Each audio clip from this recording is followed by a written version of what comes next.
Ahora. Vale, respecto a Aristóteles, acordaos, sustancia, materia y forma, causa eficiente y sobre todo causa final, y vamos a subrayar la finalidad en Aristóteles. Todo lo que existe tiende a un fin, y el fin puede ser en sí mismo o en otros, y siempre que hacemos algo es respecto de un fin, y siempre que hay un movimiento es respecto de un fin, y siempre que hay un cambio es respecto de un fin. ¿Sí?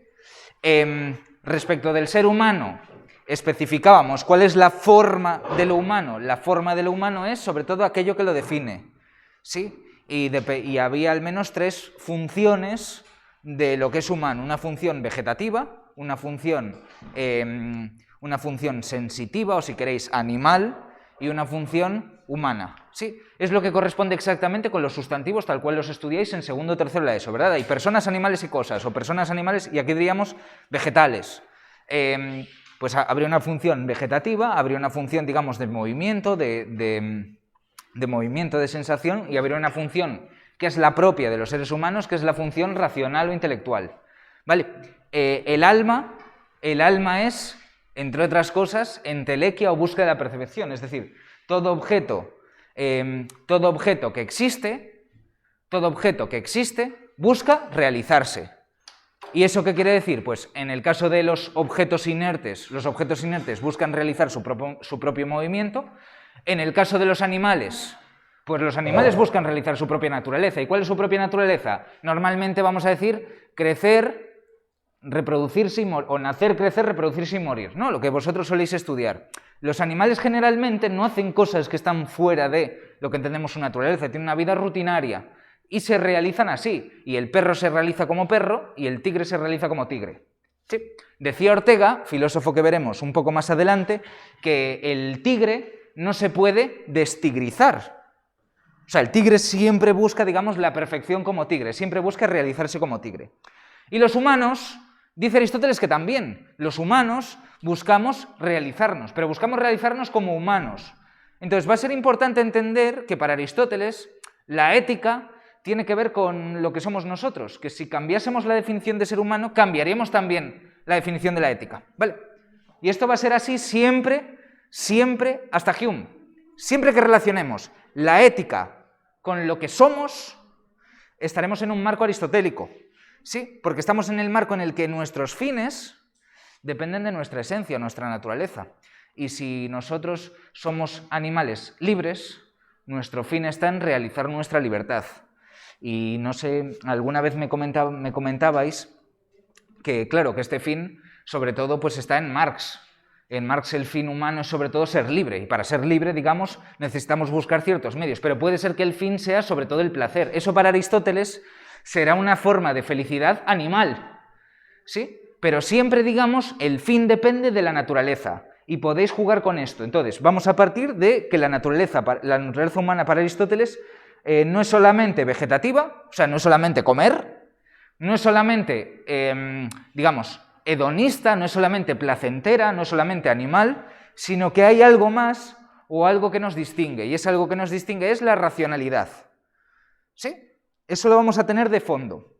A partir de ahí, siempre tratamos de reconocer en los distintos apartados que tienen las filosofías cuál es el proyecto del filósofo. Y recordad que aquí el proyecto era ver cómo se unifican esas 2 líneas que separaba Platón.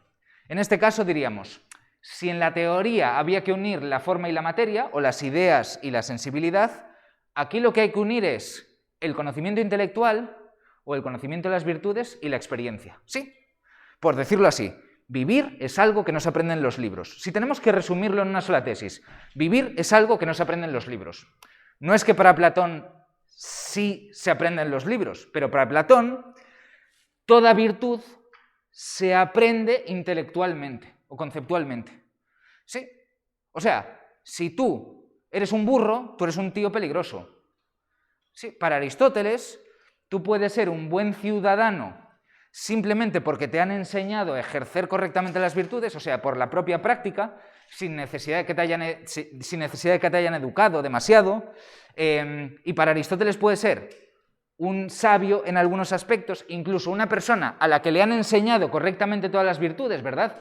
Una persona a la que sus padres o su familia o su grupo le han transmitido los valores correctos y, sin embargo, esa persona no es virtuosa.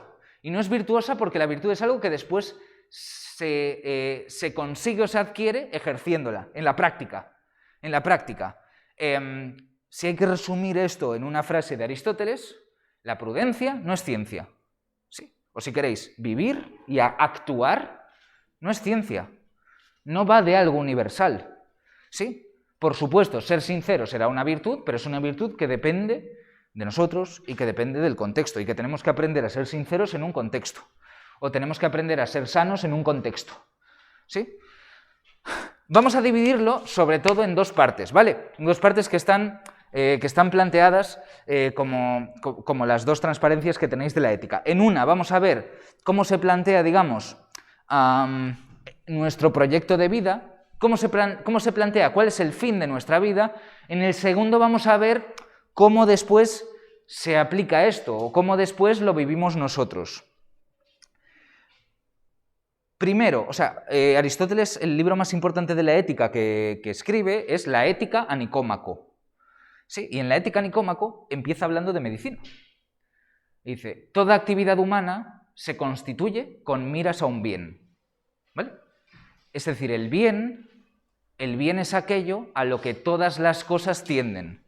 Siempre que encontremos una actividad humana, encontraremos un bien o un fin. Y esto es así. Pensad que para Aristóteles es por naturaleza. Pues dice Aristóteles, por ejemplo, la medicina es una actividad humana y la medicina tiene un fin. ¿Que cuál es? Curar. O sea, pensad en el fin como objeto. La salud. ¿Sí? El fin de la medicina es la salud.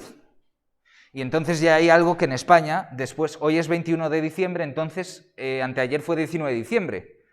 ¿Sí? Eso quiere decir que anteayer se aprobó un proyecto por el que podríamos discutir ya cuál es el fin de la medicina. Porque Aristóteles nos dice, el fin de la medicina es la salud. Y entonces descubrimos ahora que los médicos hacen cosas que no tienen que ver con la salud necesariamente. Porque los médicos, por ejemplo, ahora van a poder practicar la eutanasia. Y en realidad, de algún modo, ya se podía practicar, puesto que hay situaciones en las que Pero es que el pensamiento ha cambiado. Más que el pensamiento, incluso el modelo técnico de la medicina ha cambiado. Y no es lo mismo dar un veneno a un señor que aplicarle técnicas indoloras. ¿Sí? Pero para Aristóteles el fin de la medicina es la salud. Entonces ya podemos ver, bueno, pero es que no sabemos exactamente cuál es el fin de la medicina. Es que ese fin vamos a discutirlo. Tú ahora con Aristóteles dices, no, es que a lo mejor la salud puede ser igual la salud física y la salud mental. Si está malo de la mente, a lo mejor hay que matar al cuerpo. Pero siempre vamos a entender, ¿vale? ¿Cuál es la actividad del médico? La actividad del médico es buscar la salud. ¿Y qué hay que hacer para buscar la salud? Es una cuestión de médicos. A veces te recomendarán ejercicio, a veces dieta y a veces medicación. Y a veces tendrá que ver con un cambio mental. Si entendemos que la salud mental está dentro de la salud física, el médico te tratará de salud mental. Si no, hablamos de una actividad distinta, que es lo que solemos entender, ¿verdad? El médico, entonces, te derivaría, por ejemplo, al psiquiatra o al... Sí, sobre todo al psiquiatra, al psicólogo. Cuando tú tienes una lesionada un brazo, el médico tiene que cortarlo por bien de tu salud. Eso es. Igual que si tú lo que pasa es que no tienes ganas de vivir y no puedes suicidarte, a lo mejor te tienes que matar. Pero los médicos en esta época, por el juramento hipocrático, tenían prohibido esto, puesto que porque la finalidad te limita ahí. Porque una persona que mata no es un médico, por definición. ¿Sí? O sea, un médico que mata a sus pacientes, voluntario o involuntariamente, no sería un médico. Ahora, pensad que no tenemos esa concepción de la medicina. Tenemos una concepción, digamos, ancilar de la medicina. ¿Eso qué quiere decir? Que la medicina nos sirve a nosotros. No es que haya un fin más allá de lo que nosotros queremos. Entonces la medicina me sirve, por ejemplo, para estar más guapo. Y voy a un dietista y le digo, no, yo salud sí, pero yo quiero una tableta de chocolate en los abdominales. No dentro, que es el problema, sino, o sea, quiero un cuerpazo divino. ¿Sí? ¿Qué quiere decir? Ahora parece que no hay un fin objetivo de la medicina, sino que el fin depende de nuestra voluntad. Y entonces tenemos la Declaración de Derechos del Paciente, y el derecho principal es el derecho al consentimiento informado y la autonomía. Y no aceptaríamos que se hiciese algo sobre nuestro propio cuerpo contra nuestro consentimiento o sin nuestro consentimiento, hasta el punto de que si un médico, en aras de la salud, nos opera sin nuestro consentimiento, ese médico comete un delito de lesiones. Y puedes decir, joder, pero si me está sanando, ¿cómo va a ser un delito de lesiones? Pues lo es. Porque el consentimiento para nosotros es básico, porque para la sociedad liberal o para la sociedad moderna no hay un fin definido de la actividad. Pero eso, claro, eso es distinto a la medicina. Un médico tiene que procurar siempre la salud, al menos para seguir siendo médico, en la filosofía aristotélica. Lo mismo con el aborto, por supuesto. ¿Sí? El aborto, digamos, salvo algunos casos, entraría en contradicción con la salud, claro. Y está prohibido también, digamos, en el juramento hipocrático. Y, por supuesto, ¿cómo se justifica hoy el aborto? Pues se justifica por un principio distinto, que es el de autonomía.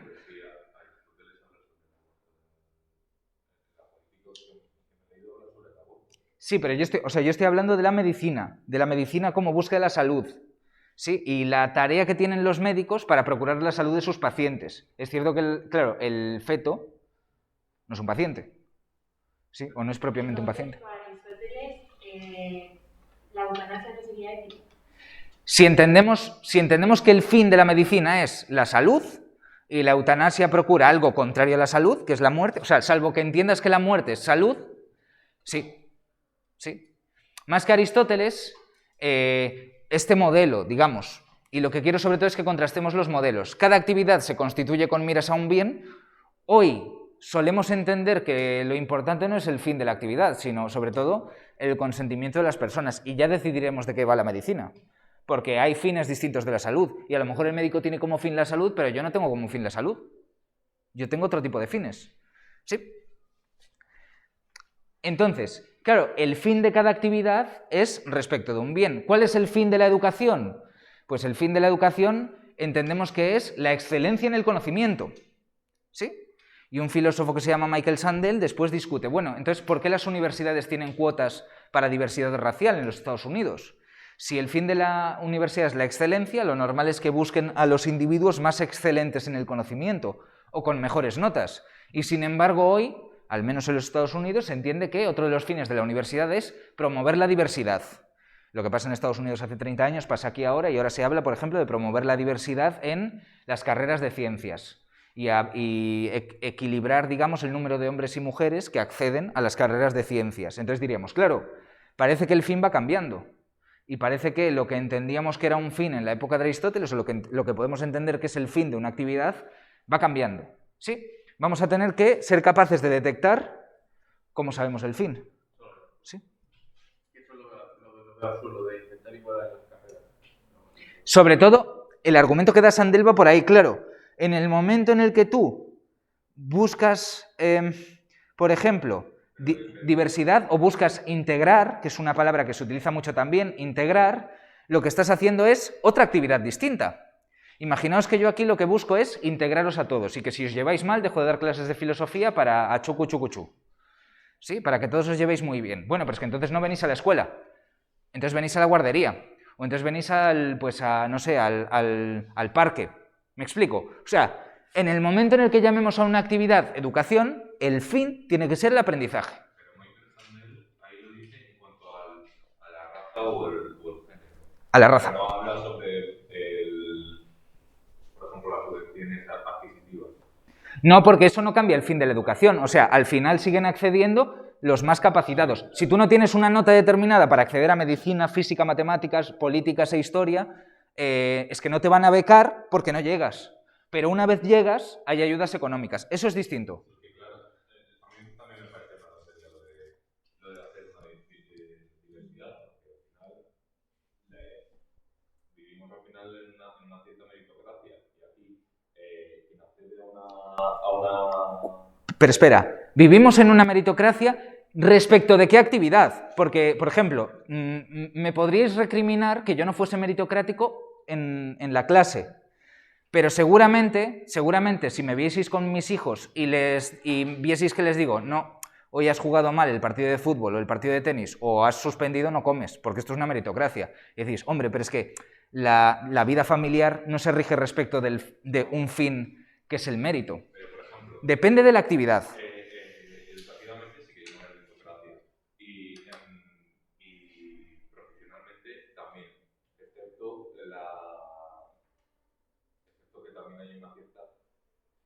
lingüísticamente codificativo.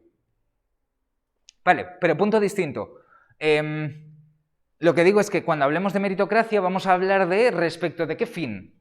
Respecto de qué fin. Porque para hablar de meritocracia, por ejemplo, a nivel social, tenemos que también establecer el fin. Para hablar de meritocracia a nivel educativo o a nivel familiar, tenemos que hablar de respecto de qué fin. Y quizás haya actividades cuyos fines no se realizan meritocráticamente. ¿Vale? Por ejemplo, estoy pensando en cómo se entiende la amistad. Aristóteles dedica 2 capítulos a la amistad en la Ética Nicómaco. Y la amistad puede ser meritocrática en el sentido de que la amistad, dice Aristóteles, puede ser un ejercicio de la virtud mutuamente, en la que nos potenciamos mutuamente, pero por supuesto que la amistad no es meritocrática en cuanto que al cuidado.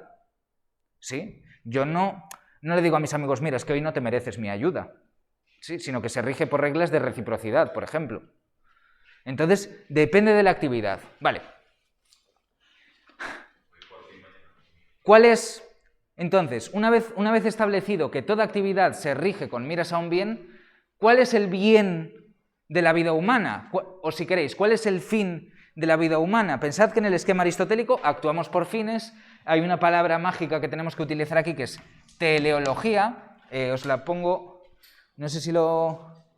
Bueno, os la pongo en la pizarra. Teleología, no teología, teleología. Sí, pero después voy a volver al frío invierno del salón de actos o sea, al final lo voy a echar de menos. Con lo que me costó aprender, ¿verdad? Entonces, el fin de la vida humana es la felicidad, ¿sí? ¿Por qué es el fin de la vida humana? Porque siempre que preguntamos a alguien por ¿para qué hace algo?, el último fin es aquello a lo que llamamos felicidad. Por supuesto, nosotros estamos aquí para un fin próximo. Vamos a decir que el fin próximo es terminar bachillerato. Seguramente ahora mismo será es el fin más inmediato por el que vosotros estudiéis segundo de bachillerato. Pero claro, esa acción depende de un fin ulterior, que puede ser presentarse a la EBAU o hacer un ciclo superior, universidad. Pero eso por un fin superior, ¿sí? Que es, por ejemplo, ganar dinero, que es por un fin superior, que es formar una familia, que es por un fin superior, que es que tus padres te reconozcan porque tus padres te dicen que tienes que formar una familia, que es por un fin superior, que es que a ti te hace feliz que tus padres te reconozcan. Y estoy diciendo algo que quizás no todos entendamos como felicidad, pero el punto es que hay un momento en el que hay algo que ya no deseamos por otra cosa. Digamos, ya nos basta. Aristóteles dice que esto sería un fin en sí mismo, es algo que ya no buscamos para obtener cualquier otra cosa, sino que lo buscamos por sí mismo. Y si lo buscamos por sí mismo, significa que es lo más, digamos, el bien más deseado, la felicidad. Todos los seres humanos anhelan la felicidad. Y anhelan la felicidad, claro, vamos a ver cómo. Pero anhelan la felicidad como un bien.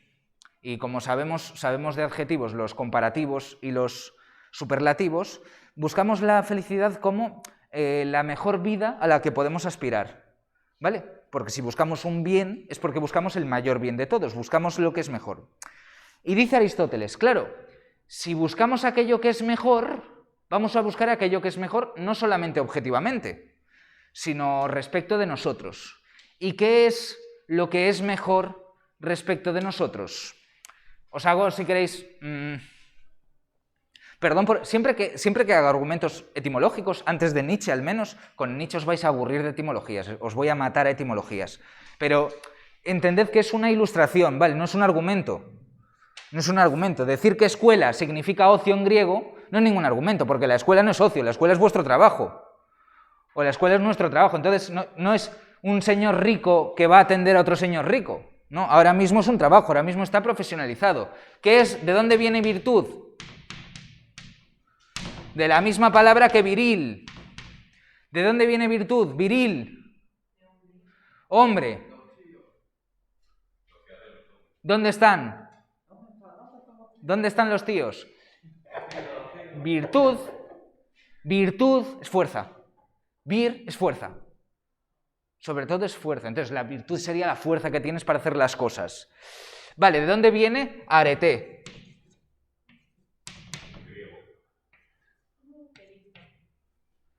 Y por aquí hay una tilde, me parece. ¿De dónde viene arete? Parece que esto viene... De ahí viene aristocracia, ¿verdad? Arete es virtud en griego. Y arete comparte raíz común con ágatos, que es bien. La arete es lo que a ti te hace bueno. Y arete al principio no es solo virtud de los individuos. Ahora seguramente entendemos que ¿qué entendemos por un virtuoso? Que se le da bien algo, ¿sí? Un virtuoso del violín, o yo que sé, un virtuoso del deporte, o un virtuoso de la escritura, por ejemplo. O alguien que tiene mucho arte, sí, pues que decimos que es un virtuoso de algo, ¿verdad? Y en su ejercicio demuestra que es bueno, o que es lo mejor. Pero arete también se dice respecto de los objetos. ¿Cuál es la arete de las gafas? Que te dejen ver. ¿Y cuál es la arete? Por ejemplo, aquí hay tizas que no tienen arete, porque no se ven un carajo. Y si no se ven un carajo, no cumplen su fin. ¿Sí? Entonces, orientamos la virtud, a lo mejor, orientamos la virtud a la realización de la naturaleza, no solo de los sujetos, sino de los objetos. Vale, ¿y cuál sería entonces la virtud del objeto humano? ¿Cuál sería entonces la virtud del ser humano?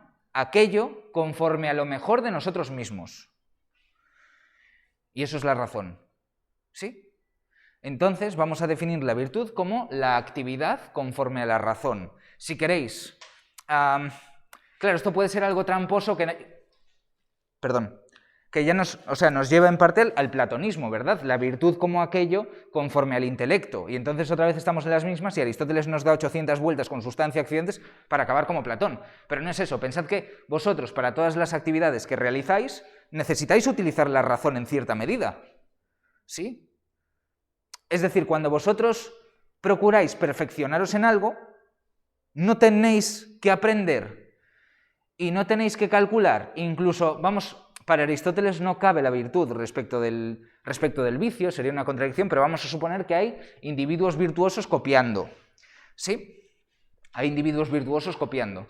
Y esos individuos virtuosos copiando, para copiar, que sería, digamos, contrario a la finalidad que estás pretendiendo, sería contradictorio querer estudiar y copiar, o sería malo. Para copiar es necesario también utilizar la razón, en este caso utilizar la razón práctica, la prudencia, porque yo para copiar necesito, por ejemplo, saber calcular los movimientos del profesor, o saber calcular cuánto oído tiene el profesor para que no me pille poniéndome el casco ¿cómo se llama? El pinganillo. ¿Sí?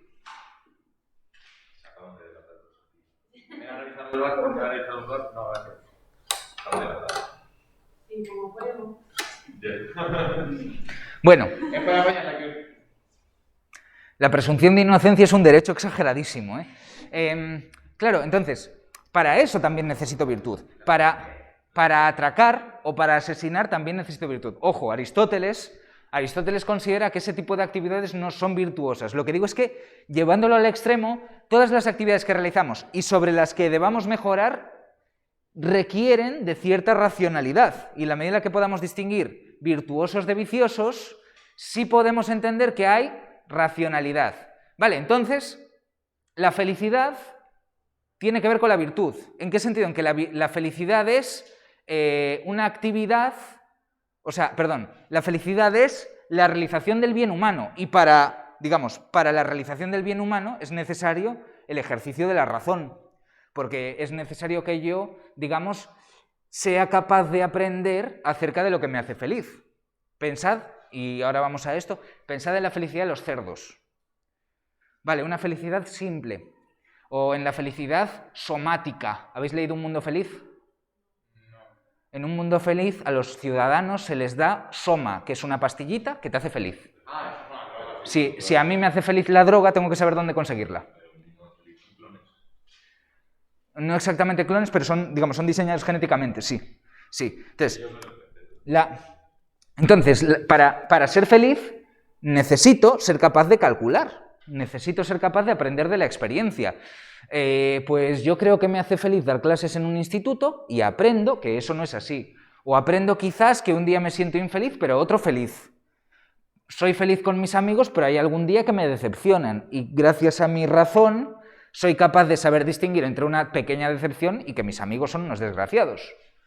Sí, en general, para valorar las cosas, valorarlas en el sentido de evaluarlas, las cosas que nos hacen felices, incluso al nivel más físico o al nivel más esporádico, momentáneo, necesitamos el ejercicio de la razón y el ejercicio del intelecto.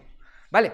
Es cierto que Aristóteles después va a equiparar la felicidad con la investigación o con el desarrollo de la razón más pura, pero incluso para las cuestiones más prácticas que nos hacen feliz, necesitamos de la prudencia. Me parece increíble el frío que hace aquí. O sea, no sé quién lo está produciendo. Entonces, toda actividad se constituye con miras a un bien, la primera línea. El bien humano es la felicidad y esa felicidad es una actividad conforme a la razón, ¿vale? Es una actividad, no un conocimiento, es una actividad. ¿Y en qué consiste esta actividad humana o este bien humano? Pues cuando hablemos de Santo Tomás vamos a ver que quien mejor ha definido la felicidad para un aristotélico y para un tomista es Rosalía, en realidad los chunguitos, ¿sí? Sabéis que ella en Los Goya cantó aquello de si me das a elegir entre tú y la riqueza, con esa grandeza que lleva consigo, ay amor, me quedo contigo, ¿sí? Es cierto que Rosalía, si no me equivoco, es más tomista de Santo Tomás, porque está hablando del amor, y para Santo Tomás la felicidad solo se obtiene en el amor con Dios. No sé a quién le está cantando Rosalía. Claro, nosotros entendemos más bien, o sea, la parte negativa de esa canción sí que es aristotélica, porque ni la riqueza, ni la gloria, ni el placer son algo que nosotros vayamos a elegir, ¿vale? Y el honor equivale para nosotros a la fama, digamos, a la valoración social, al aplauso. El honor tampoco vale. El hombre feliz es honorable, pero no todo hombre honorado es feliz. O sea, lo que vamos a buscar es la felicidad y a partir de la felicidad llegará el reconocimiento social y llegará el placer. Pero hay una serie de concepciones de la felicidad que no equivalen a ella, ¿vale? Es importante, veo que es importante también la batería. Es importante para entender la felicidad tener cuidado con los quiasmos, con estos giros lingüísticos que hemos visto, ¿sí? Todo buen estudiante saca buenas notas, o todo buen estudiante aprueba, pero no toda persona que aprueba saca buenas notas, ¿sí? Todo deportista es sano, pero no toda persona sana es deportista. ¿Cómo? Arriba de la mesa. Gracias.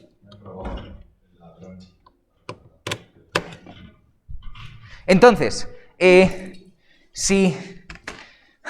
rechazamos aquí? Pues vamos a ver sobre todo dos ideas que hemos de rechazar que tienen mucho que ver en parte, con una concepción actual de la felicidad, en parte, sobre todo con una concepción antigua de la felicidad. Si queréis lo desarrollo, ¿vale? Pero seguramente hay una que nos parece más sencilla. Solemos equiparar la felicidad con el placer, ¿sí? Y Aristóteles, cuando define felicidad, hace una definición léxica. Vamos a ver cómo entiende la gente la felicidad y después, en todo caso, vamos a realizar una crítica de estas definiciones. La felicidad sería la obtención del mayor placer posible y cuando nosotros tomamos decisiones acerca de lo que va a ser nuestra vida, acerca de lo que le va a dar sentido satisfacer el mayor número de necesidades. Joder, pues si a mí me da placer viajar, voy a hacer el máximo de cosas posibles por poder viajar. Voy a buscar amigos que puedan viajar conmigo, una pareja que le guste viajar, voy a buscar algo que me dé suficiente dinero, pero también tiempo libre, etc. Buscamos aquello que nos dé el máximo placer posible. Bien, Aristóteles rechaza que la felicidad sea el placer. No quiere decir que quien sea feliz no sienta placer, sino que no es suficiente. Y no es suficiente por dos motivos. Uno, aquí doy el motivo, digamos, más antropológico, más de la teoría del ser humano. Doy otro motivo que es el que da él, ¿no? Un motivo más negativo. Motivo antropológico. Si la felicidad es aquello que realiza la mejor vida posible para nosotros, el placer solo es suficiente si no tenemos nada más. El placer solo es suficiente si no tenemos que realizar ciertas necesidades no amparadas por el placer, ¿vale? Dicho en otros términos, hay un capítulo de Los Simpson en el que puede ser que os lo haya mencionado. Sabéis quién es Homer Simpson, seguramente. Homer Simpson es una persona cercana al retraso mental. ¿Sí? Vale. Le hacen un TAC craneal y descubren que tiene un rotulador metido en el cerebro. Se lo quitan. Es superdotado. Es superdotado. Y al ser superdotado, Homer Simpson realiza ciertas necesidades que entonces tiene. ¿Sí? Y empieza a meterse en clubes de superdotados. Empieza, digamos... Estoy forzando al licenciado en filosofía Matt Groening, el creador de Los Simpson, al terreno aristotélico, pero él intenta, digamos, desarrolla aspectos de su vida que no estaban desarrollados, pero que ahora que tiene esa facultad va a desarrollar de nuevo. ¿Y qué ocurre cuando desarrolla esa facultad? ¿Os acordáis? ¿Qué ocurre cuando Homer Simpson desarrolla su facultad intelectual? ¿Cómo? No solo pierde a sus amigos, sino que pierde a Marge. Ve que sus hijos son un desastre. Sí, y efectivamente, claro, decir que es infeliz es reducir la felicidad, digamos, a ese conjunto de aspectos sociales. Homer Simpson pierde la vida que tenía. Y entonces Homer Simpson se ve ante un cuestionario, ante un examen de filosofía. Porque a Homer Simpson, Moe no tiene licencia de médico, pero en Los Simpson nos vale. Moe le pregunta, ¿quieres que te introduzca el lápiz de nuevo en el cerebro? Sí. ¿Quieres que te introduzca de nuevo el lápiz en el cerebro?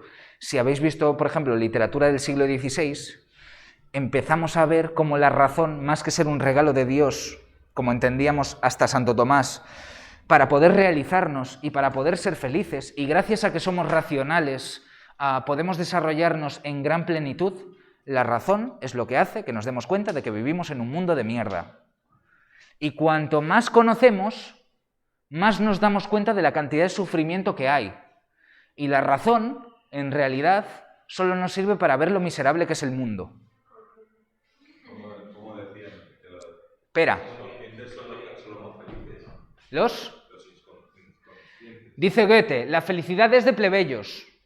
Sí, porque tú no te preocupas de ser feliz. Bueno, por supuesto, no os quiero deprimir porque hay motivos suficientes en la vida como para deprimirse, pero esto es un tópico del siglo XVI. Está en Fernán de Oliva, por ejemplo. Sí, o está en... Los de primero lo están viendo ahora con el tópico del conspectum mundi, ¿verdad? De la miseria del mundo. Hay un momento de la historia de la humanidad en el que nos damos cuenta de que la razón no nos sale a cuenta. De que la razón es eso que nos informa de que siempre hay una persona jodida en el mundo. Y entonces, ¿cómo vamos a ser felices con una facultad que hace que conozcamos? Y hoy sabemos además que, sabéis que una de las grandes capacidades del cerebro es la capacidad para producir exactamente los mismos estímulos cerebrales cuando recordamos algo que cuando lo vemos. Por eso estamos calvos. Atención, todos, no me miréis a mí. Todos estamos, somos monos desnudos, que diría el libro. ¿Por qué miras a Ainhoa?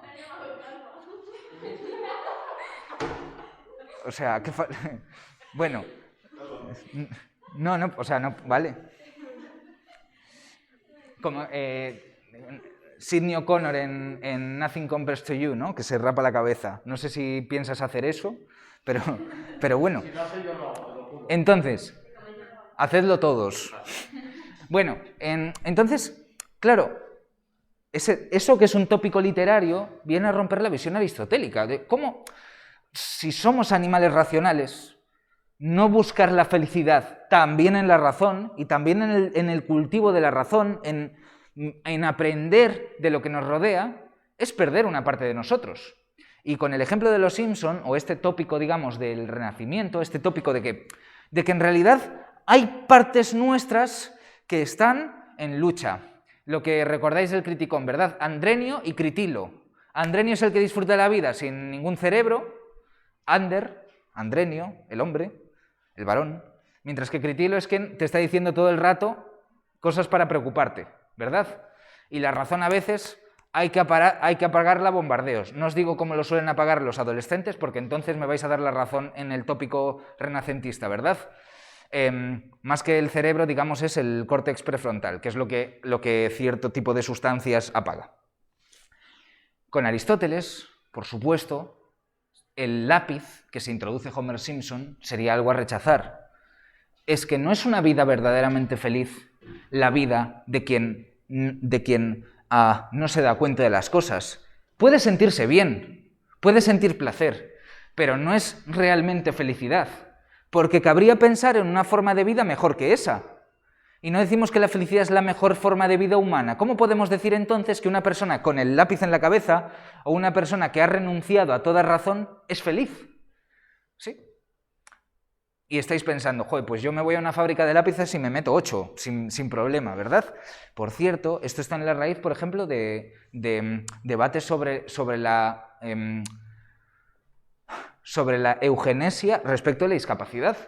Sí, ha habido un debate, hubo un debate sobre limitar, digamos, el derecho a abortar a niños discapacitados, que tenía que ver con que si consideramos que una vida en la que tú no solo necesitas ayuda de los demás, sino que tampoco te das cuenta de lo que hay alrededor, es una vida suficiente para nosotros. Si pensamos felicitariamente en el placer, si pensamos que la felicidad es solamente el placer, lo que hay que hacer es estropearse el cerebro. Y alguno estará pensando, joder, profe, si te enseño fotos de cómo voy a estar yo en Navidad, vas a ver lo que es estropearse el cerebro. Sí, claro, ¿es eso felicidad? Hombre, si eso es felicidad, está claro lo que hay que hacer. Somos hedonistas. Pero es que un hedonista necesita prudencia, ¿sí? Porque si solo buscas el placer, no obtienes el máximo de placer, ¿sí? El que más busque el placer es el adicto, y el adicto acaba realmente destruyendo sus probabilidades de obtener el placer. Entonces, también necesitamos la razón. Ese es el punto para Aristóteles, ¿vale? Entonces, negativamente, digamos, o en un primer paso, la felicidad no nos completa si solo es placer. Aunque, por supuesto, ser felices también es placer, pero una forma de vivir solamente basada en el placer no es suficiente para el ser humano. Por otra parte, dice Aristóteles, claro, si la felicidad es el placer, en realidad felices son los bueyes cuando encuentran bayas amargas. En realidad la felicidad estaría en cosas irrelevantes. ¿Sí? En realidad merecería la pena drogarse.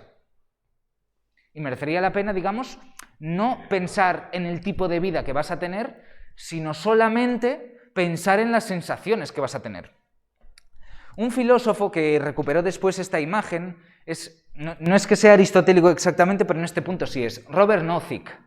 Vale, que es un filósofo que, sé que el año pasado fue un curso complicado y a lo mejor no lo visteis.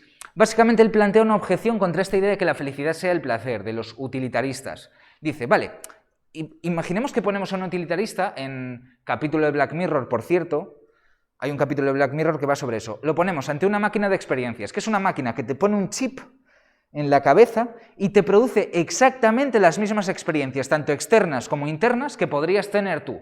¿Qué quiere decir eso? Con perdón que sé que hace mucho frío, pero que ahora mismo, con esa máquina, nos llevaría a una playa, nos transportaría a una playa en la que sentiríamos exactamente la cálida brisa marina junto con el roce de la arena y la tranquilidad del verano. Exactamente las mismas sensaciones. ¿Sí? En el capítulo de Black Mirror son dos amigos que juegan al Tekken 3 o juegan a un... y al final descubren lo que llamamos en videojuegos narratividad emergente. ¿Sí? Digamos que es un capítulo sobre realidad virtual y algo así como homosexualidad velada. Vedlos y tal. Es de la temporada 5. Sí. Entonces, ¿es deseable una forma de vida basada en esta máquina de experiencias? ¿Sería deseable una vida en la que tuviésemos que todas las sensaciones positivas que tenemos sean idénticas, sentimos el mismo placer, pero es un placer producido por una máquina? ¿Sí? Y dice él, claro, solemos valorar no solo lo que sentimos, y ahí valoramos el placer, sino también lo que hacemos. ¿Sí? O sea, las cosas no saben mejor porque las hacemos nosotros, porque son una actividad. O como dice Mourinho, tiene que saber peor una Champions así, ¿verdad? Cuando a Mourinho, digamos, le robaron una semifinal contra el todopoderoso Fútbol Club Barcelona. Sí, claro, desde el punto de vista de la experiencia es lo mismo, has ganado y ya está, pero Cuando el resultado no viene dado por una actividad, Mourinho sí que es aristotélico, por cierto, cuando el resultado no viene dado por una actividad, parece que no nos merece la pena y parece que perdemos algo. Alguien podría decir, joder, pues dame esa máquina de experiencias y me dejo de historias, ¿verdad? Pero parece que generalmente reaccionamos a la máquina de experiencias y reaccionamos a estos placeres ficticios diciendo, sí, queremos el placer, pero queremos un placer que de algún modo refleje algo que somos. Entonces la frase de no pain, no gain sería delicada. Sí, sí, bueno, a ver, al menos desde la perspectiva de... yo creo que esa frase es más bien como sacrifícate, porque sin sacrificio no hay resultado. Creo que lo que quiere... Lo que estamos diciendo con Aristóteles es que no valoramos ninguna ganancia si no es una ganancia nuestra, si no nos apropiamos de ella, si no nos realiza. ¿Sí? No sabe igual un aprobado que te has ganado con tu mérito o un bachillerato que te has ganado con tu mérito que un bachillerato basado en pinganillos. ¿Sí? No es lo mismo, no es lo mismo, y no quiero que, o sea, vamos a decir que sois de letras para esto, no hagáis experimentos, pero no es lo mismo dormir con una persona porque hay amor mutuo que dormir con una persona porque has pagado. ¿Sí? Yo no he hecho el experimento, pero supongo que no es lo mismo. Ahora... Una aclaración. No te he entendido, quiero entenderte, Juan. No quieras. Vale. Claro, eso daría mucho juego también. Eso daría mucho juego. ¿Sí? Porque ahora existen, ¿cómo se llaman estos que se pusieron de moda? Claro, lo que yo estoy diciendo va en contra de los satisfiers, un poco, y diríamos. Y claro, y ya no sé. Claro, ahí o sea... Bueno. Ha sido información totalmente innecesaria, Menos mal que yo estoy sordo y no me entero de esas cosas. Bueno, entonces... sé que hay cosas muy interesantes en la vida, pero Aristóteles tampoco, o sea, claro, tampoco está mal. Aristóteles, según Jonathan Barnes, es de los pocos filósofos clásicos al que le gustaba tener relaciones con mujeres. ¿Sí? No, claro. O sea, porque tú tienes relaciones sexuales con iguales, las mujeres no... O sea, las mujeres era algo que tenían que hacer los varones porque había que hacerlo, pero claro, pero realmente con quien tienes relaciones en igualdad de condiciones es con hombres. ¿Sí? Y a Aristóteles le gustaba más o menos. Claro, no había tecnología, que es una cosa que hay que valorar cuando uno ve los cambios, digamos, en muchas cosas respecto a las actividades humanas.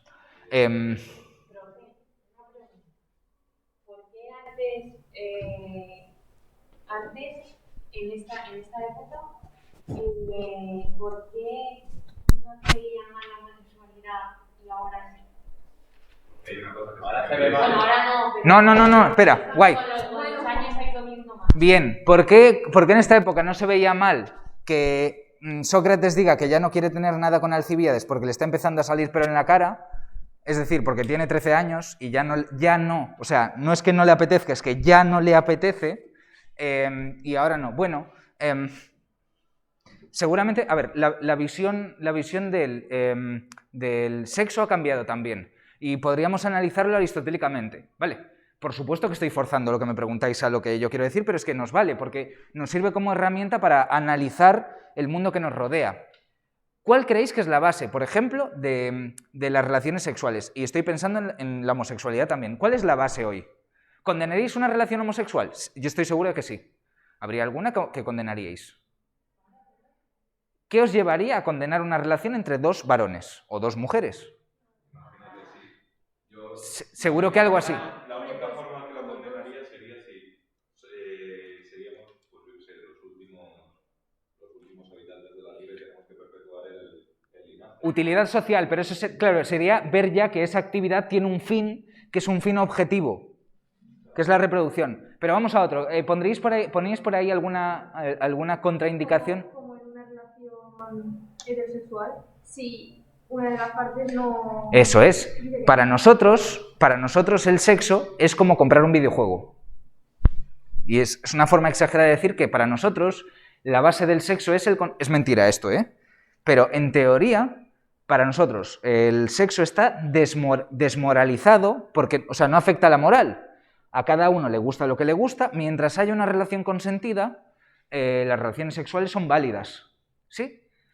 Pero no entendemos que el sexo, digamos, preserve una serie de bienes, por ejemplo, el amor, y que el sexo sea la relación del amor. Y entendéis que tradicionalmente sí ha habido esa visión, ¿verdad? Entendemos que el sexo es una actividad que tiene una finalidad, y si no realiza esa finalidad no nos vale. Y si el sexo tiene como finalidad el placer, pues hombre, con el Satisfyer eso ya no sirve para nada, porque el Satisfyer garantiza, pues, ¿sí? O la masturbación en general, ¿sí? Hay estadísticas sobre esto estupendas, pero vamos, el sexo garantiza el placer para los varones. Para los varones 95% tienen orgasmos digamos, en la mayoría de relaciones, 60% de mujeres en relaciones heterosexuales, 90% en relaciones homosexuales. En fin, menos mal que... ¿Cómo? Los que estudiáis economía sabéis que lo de la competencia ahí va regular. Entonces, claro, entendemos que esa actividad, por supuesto que tiene un fin para nosotros, pero es un fin subjetivo y que entonces es válida o inválida dependiendo de nuestra voluntad. Y siempre que sea una voluntad, vamos a decir una voluntad válida, o sea, siempre ponemos límites al consentimiento, por ejemplo, que no sea un consentimiento basado en drogar a alguien, o en engañarlo, en manipularlo, y por eso también se pone límites a la edad, y todos los códigos jurídicos tienen limitaciones al consentimiento en esa línea. Pero entendemos que después los fines los marca cada individuo, entendemos que no hay un fin objetivo de la actividad, ¿sí? Que sería la reproducción, o que sería el reforzamiento del amor, o que sería el que fuese, ¿sí? Entonces, ¿por qué se condena la homosexualidad? Hay un debate precioso en filosofía del derecho de los años 60 entre Lord Kelvin y Hart sobre esto, que me parece que, y aquí sí que hay una recomendación bibliográfica que es más sencilla. Historia de la sexualidad de Michel Foucault, volumen 1, estudia cómo se censura esto, y parece que la limitación de la homosexualidad o el rechazo de la homosexualidad tiene mucho que ver con lo que la homosexualidad implica del sexo. La homosexualidad implica hedonismo puro. Mientras que cuando deseamos tener relaciones heterosexuales podemos suponer que detrás hay un deseo de tener una familia, o a la larga tener una familia, o que hay algo de relación amorosa que tiene como objetivo tener una familia, en el caso de la homosexualidad vamos a decir que, salvo que se adopte, pues que hay una relación pura de placer. Y en la segunda parte